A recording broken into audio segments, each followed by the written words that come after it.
ہمارے ہاں نا اب جو استادی شاگردی آئی ہے نا یہ بڑی خطرناک ہے۔ ہمارے ایک قاری صاحب تھے، ایک مدرسے میں پڑھاتے تھے، بڑا مارا کرتے تھے، اور میں انہیں مذاق بھی کرتا تھا، کبھی کبھی عذرائے محبت مزاح کرتا تھا۔ میں ان سے کہتا تھا قاری صاحب آپ شاید مار کھا کے پڑھیں اس لیے بچوں سے بدلہ لیتے ہیں۔ تو کچھ دن پہلے، کچھ عرصہ پہلے ملاقات ہوئی تو میں ان کے ادارے کے قریب سے گزر رہا تھا، تو میں نے ان کا نا وہ ڈیسک وغیرہ چیک کیا تو ان کے پاس نا سوٹی علیحدہ ہوتی تھی، پائپ دو قسم کے علیحدہ ہوتے تھے، پانی والا علیحدہ اور گیس والا علیحدہ، بڑا مارتے تھے بچوں کو۔ مجھے بھی اختلاف تھا اس بات سے، میں ان کو گزارش بھی کرتا تھا۔ تو میں گیا تو وہ جس طرح وہ خیر استاد کمال کے تھے، انہوں نے بڑے کامیاب حافظ تیار کیے، اور ویسے بھی بندہ بڑا بااصول، بڑے اچھے، بڑے نفیس۔ میں نے ان سے کہا کہ وہ خیر ہے، چھوٹیاں چھوٹیاں کدھر گئیں آپ کی؟ کہنے لگے حضرت صاحب نہ شاگرد رہے، نہ استاد رہے، نہ وہ ماں باپ رہے۔ کہنے لگے پتہ نہیں 2-4 سالوں میں کیا ہوا ہے؟ تو میں نے کہا آپ کو تو کوئی منع کاری نہیں، میں نے کئی دفعہ سمجھایا تھا، آپ باز نہیں آتے۔ کہتے تھے اب آ گیا ہوں، اس لیے کہ ایک کو چھڑی مار رہے ہوتے ہیں تو دوسرا ساتھ ویڈیو بنا رہا ہوتا ہے۔ پہلے طالب علم اس طرح کی توہین کا رویہ استادوں کے ساتھ نہیں کرتے تھے، وہ کہتے تھے جیسے بھی ہے فیض استاد سے لینا ہے۔ اب آپ ذرا گھور کے دیکھیں تو کہتے ہیں لاؤ کتابیں، جا رہا ہوں بڑے مدرسے، بڑے کالج، بڑے اسکول۔ میں نے اپنی زندگی میں دیکھا کہ ہمارے بڑے کہتے تھے، کبھی گھر آ کے بتاتے ہیں نا استاد جی نے مارا ہے، تو کہتے تھے کسی غلطی سے مارا ہوگا، اور اس طرح کے سخت لفظ بولتے تھے کہ ہمیں لگتا تھا کہ ہمارے بزرگ ہمارے ساتھ زیادتی کر رہے ہیں۔ وہ کہتے تھے کہ مینوں ہڈیاں چاہیے نے پڑھیا ہو رہے، یہ لفظ کر کہتے تھے میرے ابا جی، میری اماں، ہڈیاں دیا جی سانوں پر دیا جی پڑھیا۔ اب کیا ماحول ہے، ڈر آتا ہے، چے گھورتے ہیں۔ ان کی اماں آگے کہتی ہے تو 8,000 کا مولوی ہے، میرا 1.25 کروڑ کا بچہ ہے، تیری طاقت کیسی ہوئی چودھری کے بچے کو ہاتھ لگانے؟ اتنی تیری جرت کہ میں نے میرے بیٹے کو ہاتھ لگایا؟ کروں گی نا کل بندے کٹھے، تیری کراؤں گی چھوٹی مسجد سے، تو اتنی تیری طاقت کہ تو میرے بچے کو مارے۔ ہم نے نا پرموٹ کی چیزیں، پرموٹ۔ حضرت خواجہ حسن بصری رحمت اللہ علیہ فرمایا کرتے تھے ادب نہ ہو تو علم آ ہی نہیں سکتا، اس لیے کہ کتابیں رہنمائی کرتی ہیں، کتابوں کی ترجمانی تو استاد نے کرنی ہے۔ تو اگر آپ وہ احترام ہی نہیں ہے، وہ طبیعت ہی نہیں ہے، وہ ذوق ہی نہیں ہے، سیکھنے کا وہ خاص جذبہ ہی نہیں ہے۔ ہمارے صاحب رحمت اللہ علیہ فرمایا کرتے تھے بہت سارے لوگ بڑے بڑے درویشوں کے پاس جا کے خالی آتے ہیں۔ حضور کیوں؟ فرماتے تھے اس لیے کہ کشکول سیدھا نہیں کرتے، پیالہ سیدھا نہ ہو تو خیرات آیا نہیں کرتے، ادب نہیں کرتے، احترام نہیں کرتے، پیالہ سیدھا نہیں کرتے۔ پیالہ سیدھا نہ ہو تو وہ تو جو دینا ہو وہ بھی نیچے گر جاتا ہے۔ احترام، ایک شخص نے نا حضرت سیدنا امیر معاویہ رضی اللہ تعالیٰ عنہ سے کہا کہ میں نے زیارت کرنی ہے حضرت امام حسین رضی اللہ تعالیٰ عنہ، مدینہ شریف جا رہا ہوں، میں نے ان کو پہلے دیکھا نہیں ہوا، تو مجھے بتائیے امام علی مقام رضی اللہ تعالیٰ عنہ کو میں کیسے پہچانوں گا؟ تو ابن عساکر دیکھیے گا حضرت امیر معاویہ رضی اللہ تعالیٰ عنہ فرمانے لگے تو مدینہ شریف جانا، ایک شخص لوگوں کے حلقے میں بیٹھ کے لوگوں کو دین پڑھا رہا ہوگا، مسجد نبی میں وہ چمکتا ہوا چہرہ لوگوں کو قرآن و سنت کی تعلیمات سے روشناس کر رہا ہوگا، اور فرمایا اس کے ارد گرد لوگ اس ادب سے بیٹھے ہوں گے کہ جیسے ان کے سروں پر پرندے بیٹھے ہوئے ہیں، ذرا حرکت کی تو پرندے اڑ جائیں گے۔ فرمایا جب وہ نورانیت والا ماحول تم دیکھو اور اتنے با ادب شاگردوں کے بیچ بیٹھی ہوئی ایک نورانی ہستی کو دیکھو تو سمجھ لینا وہی حسین ابن علی، وہی ہے امام علی مقام امام حسین، کہ جو اس احترام کے ساتھ لوگوں کو انہوں نے آداب سکھائے ہیں، اس طرح انہوں نے لوگوں کو سمجھایا ہے۔ ان کے شاگردوں کا یہ رنگ ہے کہ وہ تو سر نہیں ہلاتے کہ کہیں پرندہ نہ اڑ جائے۔ اس انداز میں جب لوگ، مجھے بات یاد آ گئی، امام احمد بن حنبل رحمت اللہ علیہ بہت بڑے محدث تھے، تو مجھے پتا ہے اگر آپ مجھ سے پوچھیں گے نا اس دور میں فقہ سب سے بہترین کس کو آتی ہے تو میں آپ کو بتا سکتا ہوں، کیونکہ میرا شعبہ ہے نا۔ آپ پوچھیں گے صرف ناب کا استاد کون اچھا ہے تو میں بتا دوں گا کہ کہاں پہ ہے، کون ہے، میرا شعبہ ہے۔ اسی طرح سے میڈیکل کے شعبے سے وابستہ لوگوں سے آپ پوچھیں گے کہ ہارٹ کا ڈاکٹر کون سا اچھا ہے تو بتا دیں گے۔ پوچھیں گے بھئی میں نے ایک ناک کان گلے کے ڈاکٹر کے پاس جانا ہے، تو جس کا جو شعبہ ہے اسے پتا ہوتا ہے۔ مدرسے کے بچوں کو بھی پتا ہوتا ہے کہ کون سا آدمی کہاں بہترین پڑھانے والا ہے۔ ایک بزرگ تھے شاہ بقی الدین ابن مخلد، وہ کہتے ہیں مجھے پتا چلا کہ اس دور میں نبی کریم علیہ السلام کی حدیث جو سب سے بہترین پڑھاتے ہیں وہ امام احمد بن حنبل ہیں۔ ان کو حضور کی حدیث سے جو خاص شغف ہے وہ کسی اور کو نہیں۔ کہتے ہیں میرے دل میں لو لگ گئی، حالانکہ میں امیر گھرانے سے تھا۔ میں کشتی میں بیٹھا امام احمد بن حنبل کے پاس آنے کے لیے، رشتے میں طوفان آ گیا، کشتی ہچکولے کھانے لگی، کسی طریقے سے ایک جزیرے کے ساتھ جا کے کشتی لگی، ٹوٹ گئی، بکھر گئی، میں جزیرے پہ اتر گیا، اور بھی کئی لوگ تھے۔ ایک مہینہ وہاں رہنا پڑا، بارشیں ختم ہوئی، موسم ٹھیک ہوا، ایک کشتی دکھائی دی آتی ہوئی۔ فرماتے ہیں کہ وہ اس کشتی میں بیٹھا، دوبارہ بغداد گیا، مجھے سفر طے کرتے 2.5 مہینے گزر گئے، وہ جزیرے پہ مہینہ پتے کھا کے بھی گزارا کرنا پڑا۔ نکلا تھا علم حاصل کرنے، جب بغداد شریف پہنچا لوگوں سے پوچھا امام احمد بن حنبل کا مدرسہ کہاں؟ انہوں نے کہا وہ مدرسہ تو بند ہو گیا، وقت کا بادشاہ مخالف ہو گیا، مسجد مدرسہ سیل کر دیا۔ امام صاحب کہاں ہیں؟ کہا گھر کے اندر قید ہیں۔ ان کے گھر کو سب جیل بنا دیا، چاروں جانب پولیس کھڑی ہے، اور ویسے بھی بغداد میں کرفیو، ہر چوک چوراہے میں پولیس والے کھڑے۔ شاہ بقی الدین کہتے ہیں اتنا کچھ سننے کے باوجود بھی میرا جذبہ ٹھنڈا نہیں ہوا۔ وہ مہینے میں سفر کی صحبتیں، گو سنا تھا کہ آستانہ یار دور ہے، پر ہم نے بھی ٹھان لی تھی کہ جانا۔ گو سنا تھا کہ آستانہ یار دور ہے، پر ہم نے یہ ٹھان لی تھی کہ جانا ضرور ہے۔ کہتے پہنچ گئے، اب پتا چلا کہ کرفیو ہے، سڑکوں پہ پولیس کھڑی ہے، گلیوں میں چوکوں چوراہوں میں پہرے ہیں، امام صاحب تک تو جا کوئی نہیں سکتا۔ کہتے میں نے ایک شخص کی منت کی، میں نے کہا کسی طریقے گاڑی بتا، کہنے لگا میں اشارہ بھی نہیں کر سکتا، سخت حالات۔ وہ کوئی طریقہ، میں نے جب زیادہ تڑپ کے کہا تو وہ شخص کہنے لگا میں ان کے گھر کے قریب تجھے لے جاؤں گا اور گزرتے وقت صرف آنکھ کا اشارہ کروں گا۔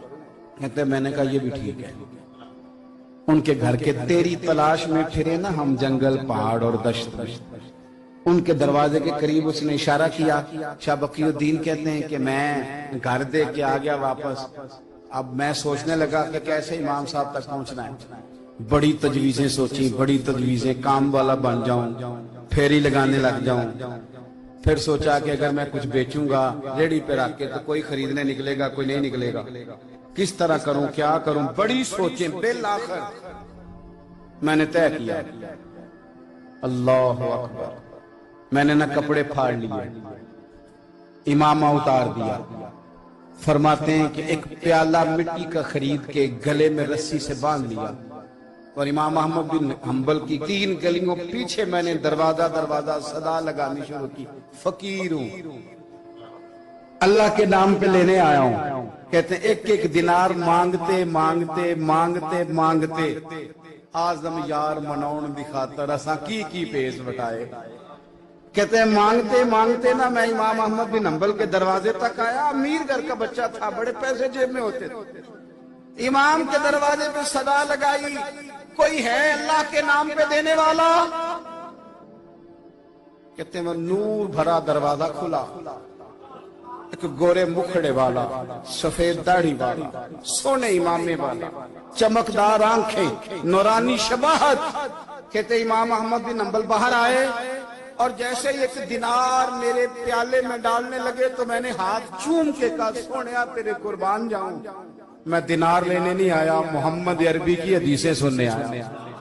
کہتے امام کی بھی آنکھیں کھل گئی، کہنے لگے اس حال میں آزم یار منون دی خاطر اساں کی پیس بٹائے۔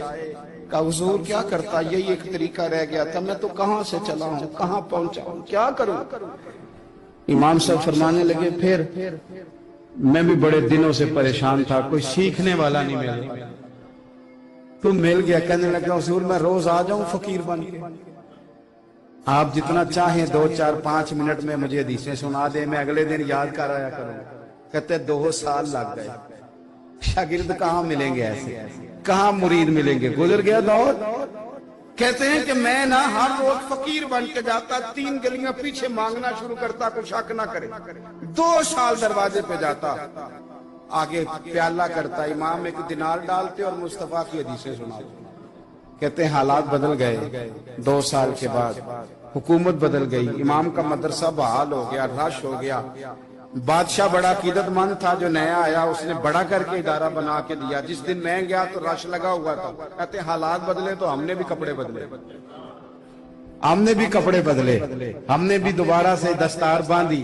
اور کہتے ہیں بڑے لوگ بیٹھے ہوئے تھے، میں جب داخل ہوا نا تو امام اٹھ کے کھڑے ہوئے۔ آپ فرمانے لگے پتر ادھر آ، تو آگے آ کے بیٹھ، لوگ دین سیکھنے آتے ہیں، تو فقیر بن کے مانگنے آیا تھا، اور میں بھی باقیوں کو پڑھایا کرتا تھا، تجھے میں دیا کرتا تھا، اور اب باقی پڑھا کریں گے، تجھے دیا جائے گا، اور آج تجھے سینے سے نکال کے دیا کروں گا۔ زمانے بدل گئے، حالات بدل گئے، وہ شخص چلا گیا، کون حکمران تھا کون نہیں تھا، لیکن استاد شاگرد کے ادب کی داستان قیامت تک باقی رہے گی۔ یہ قیامت، جب طبیعتوں میں احترام ہوتا ہے، جب ادب ہوتا ہے۔ آپ کو پتہ ہے نبی پاک صلی اللہ علیہ وسلم کو یہ ادب کتنا پیارا ہے؟ نبی پاک علیہ السلام اس احترام کے جذبے کو کتنا پسند کرتے ہیں۔ اللہ کے پیارے رسول صلی اللہ تعالی علیہ وسلم اس جذبہ احترام سے کتنے راضی ہوتے ہیں۔ حضور کس قدر زیادہ چاہتے ہیں کہ میری امت ادب والی بنے۔ نبی پاک علیہ السلام ادب والے لوگوں کے بارے میں اتنے راضی ہیں، اتنے راضی ہیں، اتنے خوش ہیں، حضور اتنا نوازتے ہیں۔ میں نے یہ حدیث پڑھی تو یوں لگا کہ جیسے روح وجد کرنے لگی ہے۔ بہقی میں امام بہقی نے لکھی ہے، اللہ کے پیارے رسول علیہ السلام فرماتے ہیں جو چھوٹے پر شفقت کرے اور بڑے کا احترام کرے، اللہ اسے جنت میں میری سنگت عطا فرمائے گا۔ یہ میرے قرب کا ذریعہ ہے، یہ چیز میرا قرب ملے گا۔ شرط یہ ہے کہ ادب والے بن کے، احترام والے بن کے، کبھی بھی سوء ادب نہ کریں، کبھی کسی مقام پر بے ادبی نہ کریں، آپ اپنا ذائقہ کبھی تبدیل نہ کریں۔ امام احمد بن حنبل ایک جگہ وضو کر رہے تھے، ایک شخص کہتا ہے میں نے ساری زندگی گناہوں میں گزار دی تھی۔ تو امام صاحب نا وضو کر رہے تھے جھیل پر بیٹھ کے، تو جھیل اس طرح ہوتی ہے، پہاڑ ہیں، اوپر کو پانی نیچے آ رہا ہے۔ تو کہتے ہیں امام صاحب نیچے بیٹھ کے وضو کر رہے تھے، تو میں اوپر بیٹھ کے نا وضو کر رہا تھا یا پانی پی رہا تھا، تو میں نے دیکھا کہ اتنے بڑے امام نیچے۔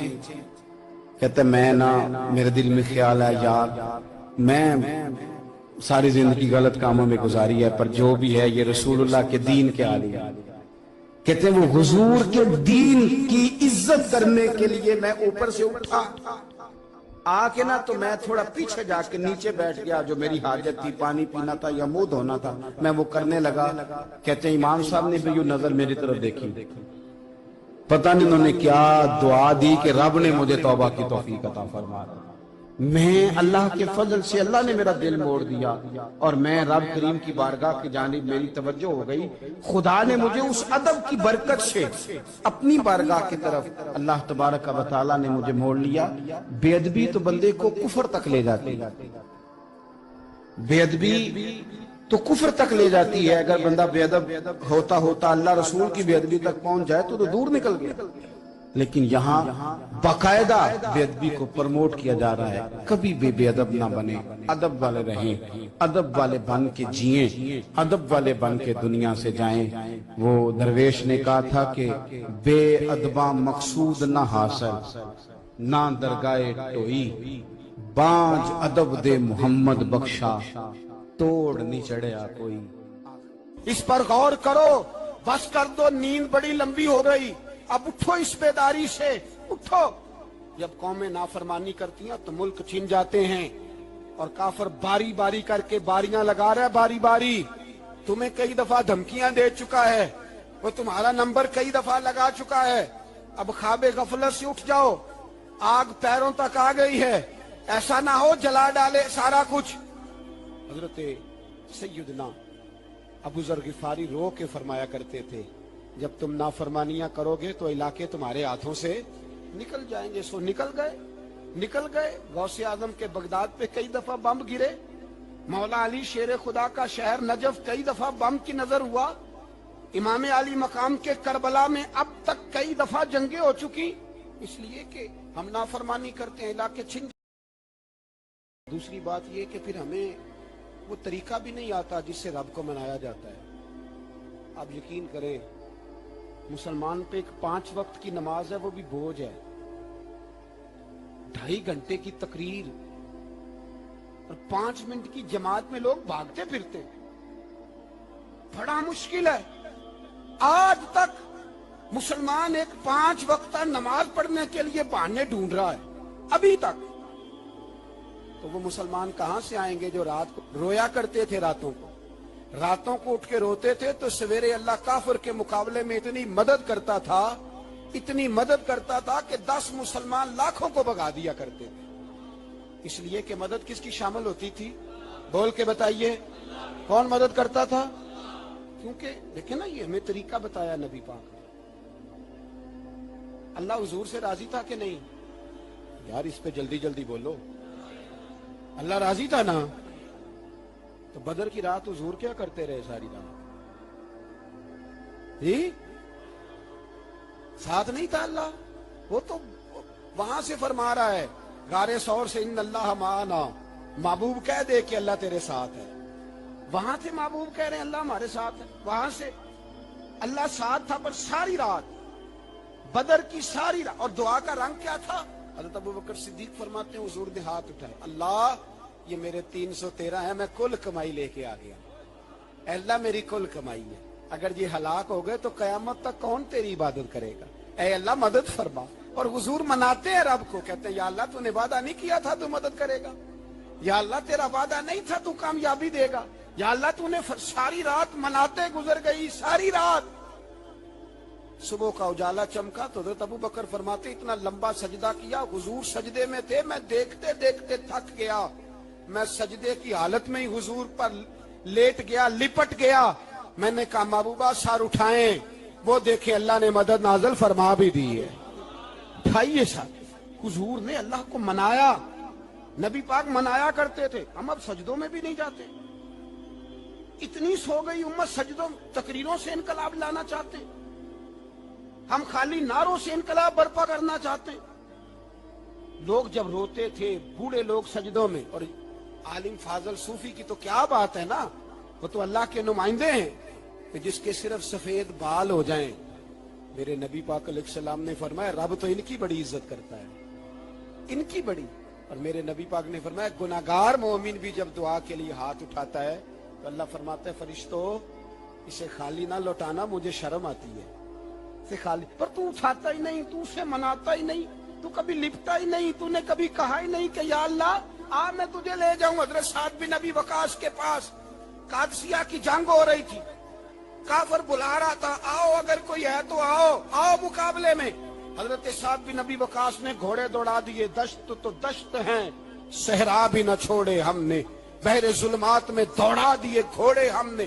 حضرت سعد بن ابی وقاص نے گھوڑے دوڑائے، آگے دریا آ گیا، کوئی پل نہیں، کوئی شے نہیں، اسلام کی عزت کا سوال ہے۔ حضرت سعد بن ابی وقاص نے ہاتھ اٹھائے اور کہا اے اللہ اگر تو موسیٰ کی نافرمان قوم کو رستہ دے سکتا ہے تو تو ہمارے دلوں کو جانتا ہے، ہم تو اپنے رسول کے فرما بردار غلام ہیں۔ آنا مہربانی کر کی اگر تو نے دل مسلم کی دل جوئی نہیں تو ہمیں تانا دیں گے بت کے مسلم کا خدا کوئی نہیں۔ کہا اے اللہ مہربانی